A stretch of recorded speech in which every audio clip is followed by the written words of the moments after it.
a difficult decision is one in which you have a choice. We had no choice, so in many respects it was an easy decision because there was nothing we could do. Specifically, what we are accepting right now is corrugated cardboard and brown paper bags, which are also referred to as craft paper. Our high five or non-high five glass bin, which are things like pickle jars, liquor bottles, wine bottles, and the like, that hasn't changed at all. So we're still accepting everything that would normally go into the non-high five glass still goes into that bin. The big change is we're no longer accepting things like your white office paper, your mixed paper, your junk mail, the number 1 and number 2 plastics, the box board like your cereal boxes, those kinds of things. The High Five program, there's no changes to the High Five program. So if you have High Five, whether it's your aluminum cans, your plastic bottles, your glass bottles, you can still bring those into the High Five redemption centers the way you normally do, and that there's no indication from anybody, whether it's the state or here internally within the county, that program isn't going to continue on the way it has been. As Bill said earlier, we really didn't have a good decision that, it was either this or basically nothing. Choice really kind of came to us from a point in our contract. We have a contractor who takes care of the recyclable materials, and they were at a point where they were at a renewal point of the contract, and they came to us basically letting us know that due to markets, they really didn't have buyers for a majority of the materials that are part of our contract with them. And through discussions with them, negotiations with our contract, we're able to actually keep ourselves at the point where we're at with the cardboard and the brown paper bags. We were even looking at the possibility of having to reduce it even further, but through our discussions with our contractor, we were able to arrive at a point where where they felt like they could continue to do this and still be viable. We're not looking to have a contract where a contractor is going to put themselves out of business, where they wouldn't be able to stay financially viable. And at this point, we feel like at least we've got some materials that are available for folks to continue to recycle.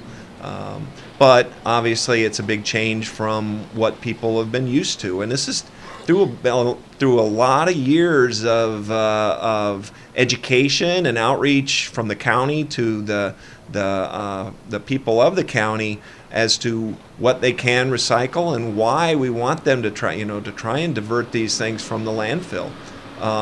So it comes as a big blow for people who have spent a lot of time working with this, and maybe there were folks out there that didn't really want to do this at first, and then they changed their mind, and now we come back and say, oh, you can't do this anymore. China, who is one of the biggest buyers of most of the recyclable materials, everything from scrap metal, paper, plastics, you name it, they imposed some severe restrictions to what they were and weren't going to buy, and actually cut off the markets to most of the global recycling markets.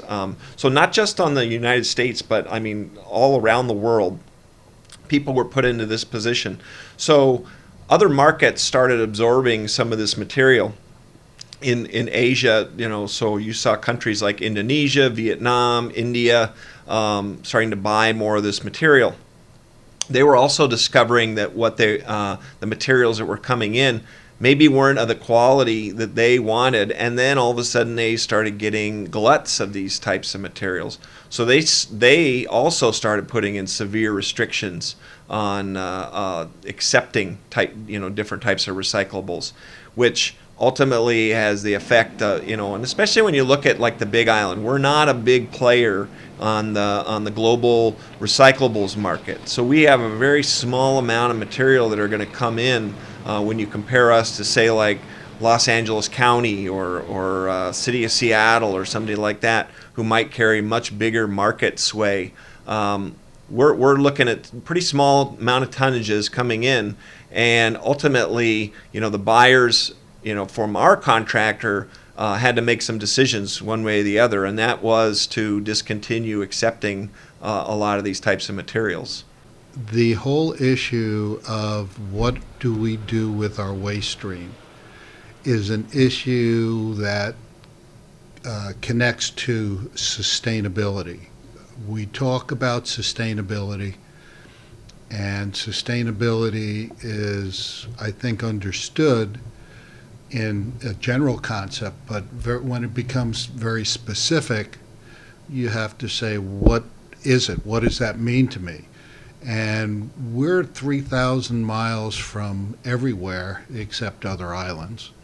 And if we maintain that having a sustainable recycling program means we need to ship our materials for 3,000 miles so that they're dealt with in some way, that may or may not be full sustainability. We import all tons and tons and tons and tons of materials. As a matter of fact, almost everything that we put in the landfill right now has been brought into the state. And so if we're going to deal with this issue in an honest way, we're going to have to start making decisions that don't taste good, that are coming in and saying, I really don't want to do that, but if we don't have alternatives, we're gonna wind up just continuing to do what we've been doing, which is disposing of these materials in a landfill. So all I can say is I think this is the beginning of the issue, and the resolution for this problem is going to be much more impactful, and the decisions are going to be a lot harder. Well, we can't send it to China. So this is going to be the open for discussions that no one is going to want to have, and the answers I'm afraid are going to be answers that nobody likes, but it's the least harmful solution to the problem.